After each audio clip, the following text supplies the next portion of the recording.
Baghdad car bomb kills 6 and injures dozens.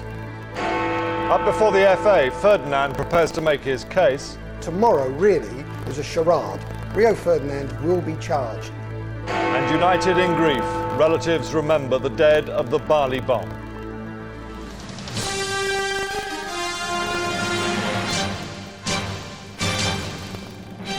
The ITV Weekend News with James Mates. Good evening. It was the latest attempt to kill and maim American troops in Iraq. A massive bomb attack on a hotel in Baghdad that claimed 6 lives, all of them Iraqi. 2 cars were driven at speed through a security checkpoint. Troops opened fire but couldn't prevent the explosives detonating. From Baghdad, John Irvine reports. We knew it was close by and managed to get there quickly. Iraqi security personnel were trying to clear people away from the scene of the latest big bombing in Baghdad. It happened on a busy thoroughfare and of course there was no warning. It soon became clear that the murder method was the same as before. A car laden with explosives had been driven at speed towards a hotel. US forces arrived en masse, but there was little for them to do after the fact. In this now free society, a determined and suicidal enemy had again taken the initiative. Like other Baghdad hotels, this one had a security perimeter. Whether or not the bombers were able to get close enough to the building to inflict serious casualties, we simply don't know yet. This incident happened only 5 minutes ago. It wasn't until the Iraqi emergency services had dealt with the fires that the human cost could be established. The attack will have come as no great surprise to the overall military commander here. Yesterday he told me his forces were fighting rebels who are learning fast. We have to understand that this is going to continue to evolve over time on both sides of this conflict. And we can't be surprised if we wind up with some significant casualties. Having been through so much already, the Iraqi people are once more having to endure. The future they yearn for remains just out of reach. John Irvine, ITV News, Baghdad. The Conservative leader Ian Duncan Smith has hit back at allegations about the employment of his wife Betsy in his private office. A dossier compiled by journalist Michael Crick is being sent to the Parliamentary Standards Watchdog. Mr. Duncan Smith denies any wrongdoing and has threatened to sue over the claims. Around 30 people suffered minor injuries when 2 coaches collided outside RAF Cranwell in Lincolnshire. It's not yet known what caused the crash. And police in Weston-super-Mare have stepped up their hunt for a serial sex attacker in the town who they believe is now responsible for 7 assaults. English football is back in the spotlight tomorrow, and not because of the team's qualification for Euro 2004. The FA will begin its inquiry into Rio Ferdinand and his missed drugs test. It's being held at a secret location and could result in yet more embarrassment for the game. Here's Emma Murphy. After a week of turmoil and the threat of strike action, England celebrate qualification for Euro 2004. But amid the scenes of delight, Rio Ferdinand was notable by his absence, dropped from the team sheet for failing to take a routine drugs test. Tomorrow, the £30 million defender will be formally interviewed by the Football Association. He faces 2 possible charges, one of failing to take the test, the other of willfully avoiding it. The penalties ranging from a fine to a ban or a combination of the 2. The meeting will take place at a secret location and comes as the FA announce a review of the affair, even threatening legal action in the light of some damaging criticism.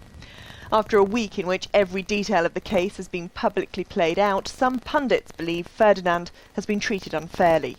Tomorrow really is a charade. Rio Ferdinand will be charged. The only question is, will he be charged with 1 offence or 2, the second being a more serious and therefore facing a lengthy ban. Whatever the outcome, and despite last night's success, it seems English football will need more than a result on the pitch to restore its tarnished image. Emma Murphy, ITV News. While staying with sport, a reminder you can see highlights of today's Rugby World Cup matches here on ITV1 straight after this bulletin.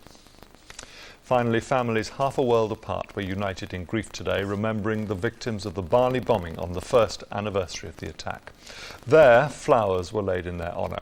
Here, 202 white balloons were released, one for each of the dead. Here's Romilly Weeks.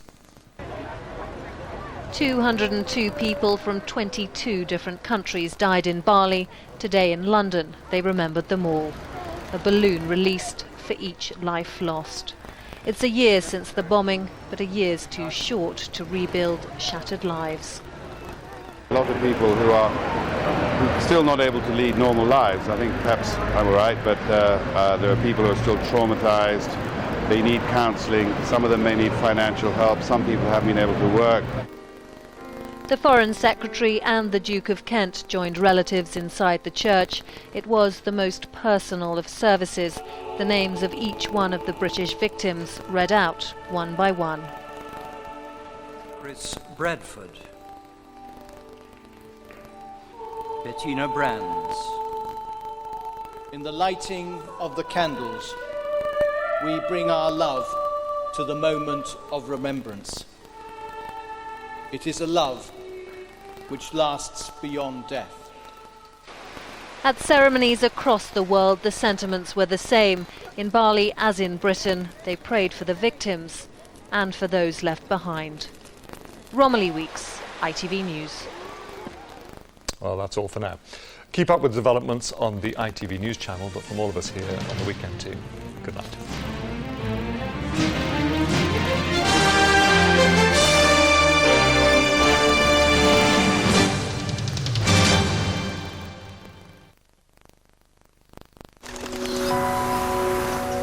ITV National Weather, sponsored by Powergen. Powergen, power in good hands. Good evening. A little bit of rain to come for western parts of Britain over the next couple of days, particularly so in the south and west, but elsewhere a lot of dry weather, some bright spells around as well, but feeling pretty chilly as a southeast breeze picking up. Overnight tonight then, the western side of Britain gets most of the clouds, spots of rain from Northern Ireland across Wales into the southwest, maybe one or two sharper bursts in the southwest, but the rest of Britain a dry night, some clear spells, but no frost around tonight, a bit more of a breeze than we've had on recent nights. That'll help to keep the temperatures a little higher. And then tomorrow a cloudy day in the west, odd bright spells maybe, but further bursts of rain too, particularly in the southwest. We'll find the best of the sunshine on the eastern side of Britain tomorrow. Even there, a fair bit of cloud at times, but temperatures 14, 15, 16 for a lucky few. Good night.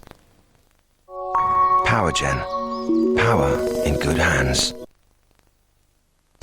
The major issues, the morning stories, the day's latest developments. Join GMTV live with the breaking news. The fast-moving, informative and lively start to your day. Wake up to the best. News Hour, weekday mornings, 6 to 7 on GMTV.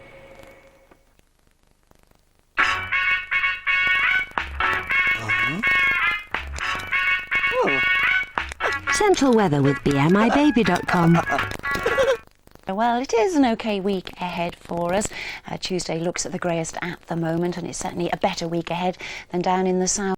West, there's a system that's already pushing into there, just a weak one. All water is going to be light and drizzly and certainly cloud attached to it, and that system is going to tend to stay in that position for much of the next few days. So for us, not too bad. Certainly clear tonight and dry with temperatures down to lows of 8 or 9 Celsius, not too bad. And a bright start for all of us in the morning, some good spells of sunshine as well. And that system is going to be pushing up into the southwest further as we go through tomorrow, perhaps just the southwest of our region, starting to see thicker cloud from that, even the odd bit of drizzle, but essentially a dry day for us, and certainly a good day the further north and east you go. Now that southwesterly system will push further up into the UK on Tuesday. That's the worst day for us, and then it will start to push back out into the Atlantic after that. So for the week ahead, Tuesday the greyest with drizzle, otherwise we're all right. The Central 10-day weather line. Call 09069 19 14 19.